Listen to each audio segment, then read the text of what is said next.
Sehemu ya pili tuliishia pale ambapo Alfani alikuwa akimshawishi George ili aweze tena kurudi kwenye nyumba ya Mama Tariki. Je, nini kitaendelea? Mimi na wewe hatujui. Hapa ni Himaya ya Kusisimua na mimi ni Amani Leonard.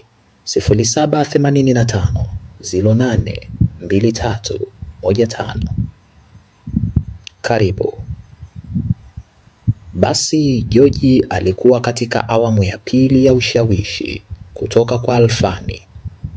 Ilikuwa ni lazima amsaidie, japokuwa imeonekana kuwa ni ngumu sana kuipata bangili hiyo ya kamba kutoka kwa Mama Tariki. Kwa mujibu wa Alfani, bangili hiyo ya kamba ndiyo kama kifungo chake na imepoteza watu wengi, lakini pia bangili hiyo ndiyo funguo ya hazina ya siri yenye utajiri mwingi ambao kwa mujibu wa Alfani yeye anafahamu kila kitu mpaka namna ya kuitumia bangili hiyo ili kuweza kupata vitu hivyo. Lakini mpenzi msikilizaji, najua kuna maswali unajiuliza. Inaonyesha fika kuwa ukiachana na kupotea kwake Alfani, ila inaonekana yeye kuna vitu anavifahamu kutoka kwa Mama Tariki, na inaonyesha pengine waliwahi kuwa karibu kwa namna fulani hivi, kwa sababu kwa nini ajue mpaka kuna hazina ya siri na ajue mpaka namna ya kuitumia hiyo bangili kufungua baadhi ya vitu vilivyofungwa? Lakini kwa nini Mama Tariki na uwezo wake wote, lakini ameishia kumpoteza tu, ila hawezi kumuona Alfani, na mpaka Alfani amekuwa akiingia katika nyumba ya Mama Tariki na kutoka pasipo Mama Tariki kumuona wala kujua? Huyo Alfani itakuwa kuna namna nyingine anayo dhidi ya Mama Tariki, wala hajapotezwa kwa bahati mbaya. Na je, kuna sababu gani ilimfanya George aweze kumuona Alfani, japo Alfani mwenyewe ni ngumu kuonekana kwa macho ya kawaida? Haya ni baadhi ya maswali tu ambayo pengine unajiuliza mpenzi msikilizaji. Lakini hebu tuendelee. Majibu yote yako ndani ya sehemu hii ya tatu. Basi George alikuwa ameonyesha nia thabiti kwa mara ya pili kurudi katika nyumba ya Mama Tariki na kuweza kuendeleza harakati zake za kuipata bangili hiyo ya kamba. Lakini siku hiyo ilipita na hatimaye siku nyingine iliwadia. Yalikuwa ni majira ya asubuhi. Kijana George aliamka na kuelekea mgahawani ili kupata kifungua kinywa, huku akiwa na mawazo tele ni namna gani ataipata bangili hiyo kutoka kwa Mama Tariki. Kichwani alijawa na mawazo sana na alipiga hesabu nyingi, na hesabu zote alizokuwa anazipiga zilikuwa hazikai.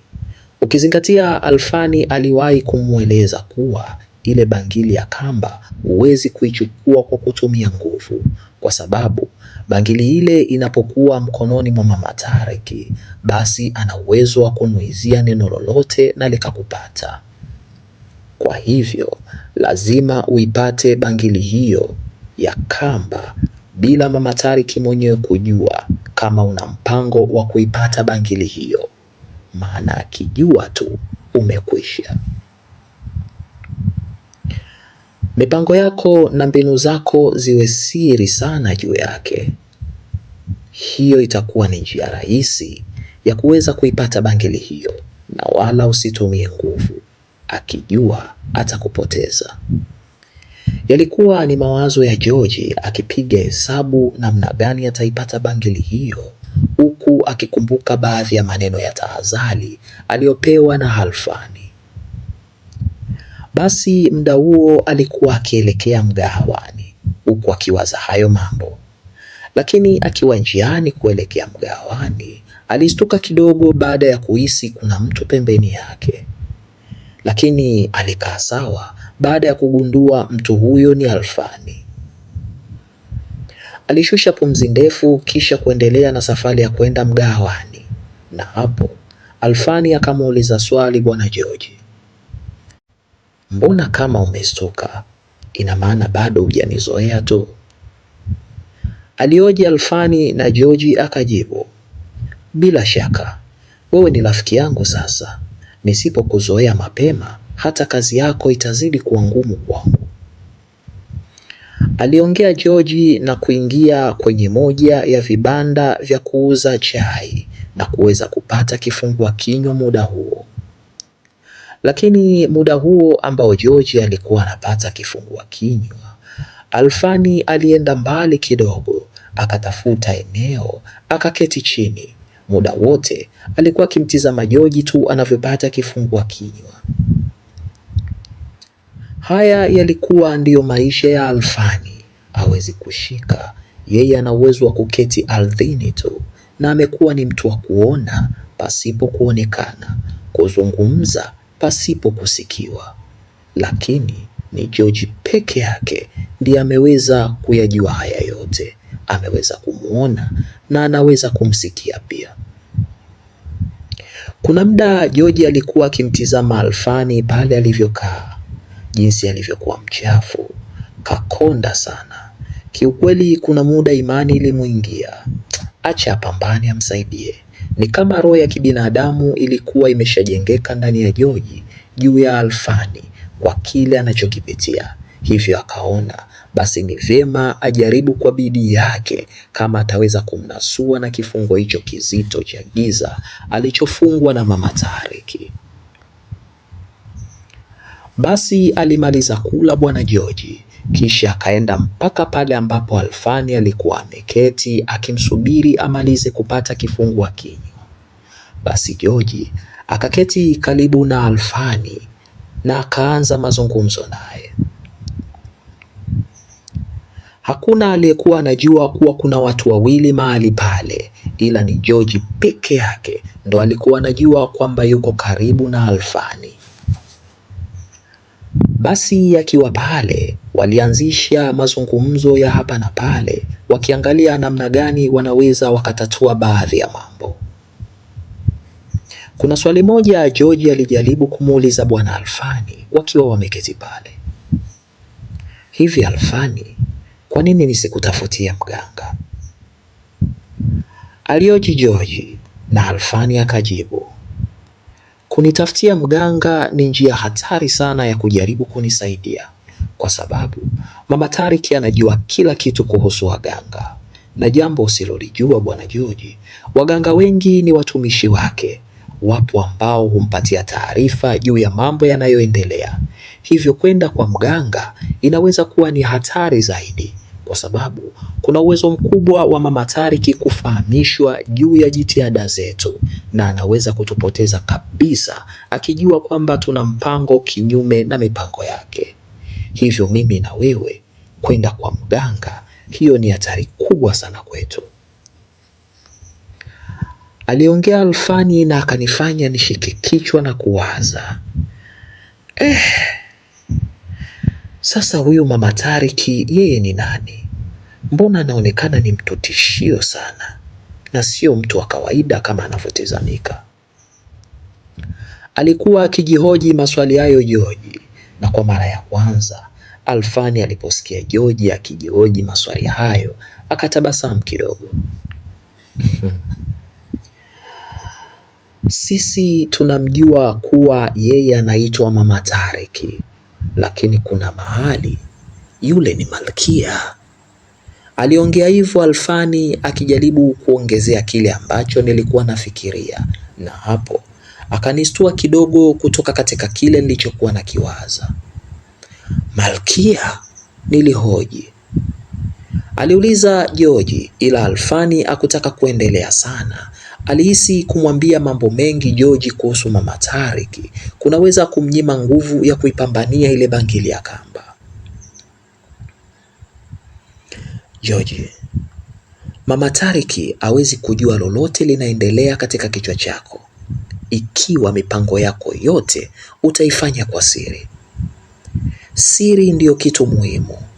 ukiweza kufanya kila kitu katika mpango wa siri, Mama Tarick hataweza kujua, na hiyo itakuwa rahisi kwetu kuipata hiyo bangili. Aliamua kuivunja ile mada ambayo mimi nilikuwa nimeuliza pale aliposema kwamba kuna sehemu Mama Tarick ni Malikia. Nilipohoji Malikia, Alfani alijaribu kuizima hiyo mada na kuingiza mada nyingine, ambapo alisema kwamba tunatakiwa tupange mipango ya siri ili tuweze kuipata ile bangili ya kamba, na siri ndio kitu cha msingi sana kuipata bangili hiyo ya kamba. Hiyo ilionyesha kwamba Alfani hakutaka kunifafanulia kiundani kwa nini amesema kuwa sehemu nyingine Mama Tarick ni Malikia. Alimaliza hivyo. Alipoongea hivyo nilimhoji tena, lakini Alfani, inaonekana unajua mambo mengi sana kuhusu Mama Tarick, lakini unanificha. Unajua mambo mengi sana tofauti na nilivyodhani. Naomba nikuulize swali moja. Hivi kabla ya kukutokea haya mambo yote yaliyokutokea sasa, kuna namna yoyote ambayo ulikuwa unafahamiana na Mama Tarick?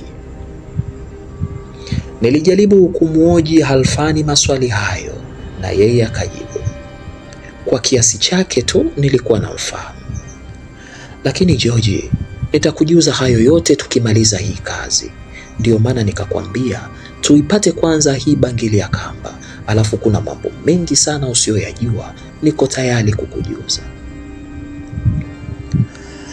Aliongea Alfani, na hapo ikabidi nisitishe mazungumzo baada ya kuona kuna kama wazee wawili hivi wanakuja upande wetu. Basi nilijaribu kuwatizama kama wale wazee watapita ama walikuwa wanakuja moja kwa moja mpaka kwetu. Wazee hawa walifika mpaka pale ambapo nilikuwa nimekaa na Alfani. Hapo mzee mmoja kati ya wale wawili akasalimia. Kijana, habari. Alisalimia hivyo mmoja kati ya wale wazee. Alionekana kuwa ni mtu mzima sana. Alivalia kanzu na kofia kama barakashia hivi ambayo alikuwa kaivaa kidizaini, ameyegemezea kwa upande. Habari nzuri mzee, shikamoo. Nilijaribu kumjibu salamu hiyo yule mzee, na yeye akaitikia kabla hajaendelea na mazungumzo. Marahaba kijana, hivi uko sawa sawa? Alioji mzee yule, na mimi nikamjibu, niko sawa kabisa mzee, kwani kuna tatizo? Nilichagiza hivyo na yule mzee akaendelea, hauna tatizo kabisa, uko sawa. Alioji yule mzee, na hapo nikasita kidogo kabla ya kuendelea. Unajua, muda wote nilikuwa nimekaa hapa chini na watizama tu wale wazee. Sikuelewa walikuwa wanauliza maswali hayo wakiwa na maana gani. Na mimi niliongeza mada. Mzee, ni vyema uniambie umeona kitu gani kwangu, kwa sababu naamini kama matatizo kila mwanadamu kaumbiwa nayo. Hivyo ukiniuliza sina tatizo kabisa, itakuwa si kweli. Matatizo ninayo, lakini ni vyema uniambie sababu iliyokufanya wewe uniulize kuwa nina matatizo au la. Nilijaribu kuongea vile na yule mzee akajibu, nimekuona muda mrefu sana, muda mrefu mno unaongea peke yako. Aliongea yule mzee huku akinitizama usoni, na hapo nikamtizama na yeye yule mzee kwa sekunde kadhaa. Kisha nikamjibu, ni kweli nilikuwa naongea peke yangu. Kuna vitu vinaniendesha sana akili yangu. Nilimjibu hivyo na yule mzee akaendelea, sawa, basi kuwa makini kijana, usije ukaanza kueuka. Aliongea yule mzee na mimi nikamwelewa. Kisha akamchukua mzee mwenzie wakaondoka zao. Waliendelea kuniacha mimi nikiwa pale pale pamoja na Alfani. Huyu Alfani rafiki yangu asiyeonekana. Pole sana, aliongea Alfani akinipa pole kwa yale yote ambayo yananikuta. mpaka naonekana nimechanganyikiwa. Hiyo yote ni kwa ajili yake.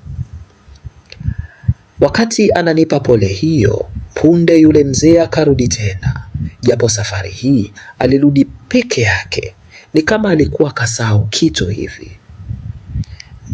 Kijana, hujaniambia jina lako, unaitwa nani? Lilikuwa ni jambo la kushangaza sana. Hivi mimi nina umuhimu mkubwa kiasi gani kwake mpaka kulazimika kulijua jina langu? Nilimtizama mzee yule kwa sekunde kadhaa, kisha nikamjibu, George, naitwa George. Nilimjibu vile yule mzee, kisha akatoa simu yake ndogo ya mkononi iliyofungwa kwa mpira na kuniambia, andika namba yako humu kijana. Aliongea yule mzee na mimi sikusita sana. Nikaichukua simu yake nikaandika namba zangu, kisha akapiga na hapo namba yake ikatokea katika simu yangu. Naamini umeipata kijana wangu. Hiyo ndio namba yangu. Mimi naitwa Mzee Maduhu. Nipigie muda wowote ukihitaji ushauri. Aliongea mzee yule. Ni kama alikuwa anahisi ama anajua kuwa nina changamoto, ila hakutaka kuniambia moja kwa moja. Yaani sikuelewa kitu. Au labda aliposema naongea peke yangu, alihisi nimeanza kuchanganyikiwa, hivyo akadhani kwamba labda nahitaji msaada. Nilikuwa nikiwaza tu hayo, lakini punde nilishtushwa na sauti ya yule mzee akiniaga na kunitoa katika dimbwi kubwa la mawazo. Lakini kushtuka kwangu sio kule kuniaga kwake, la hasha. Nilistuka sana kwa sababu ni namna alivyokuwa akiniaga. Hata rafiki yangu Alfani aliyekuwa kimya akitizama ama akifuatilia mazungumzo yetu mimi na yule mzee, alistuka sana kwa vile ambavyo Mzee Maduhu alituaga. Mzee Maduhu aliaga kwa kusema hivi, kijana, mimi naenda na kutakia asubuhi njema, lakini usisahau kumsalimia huyo rafiki yako.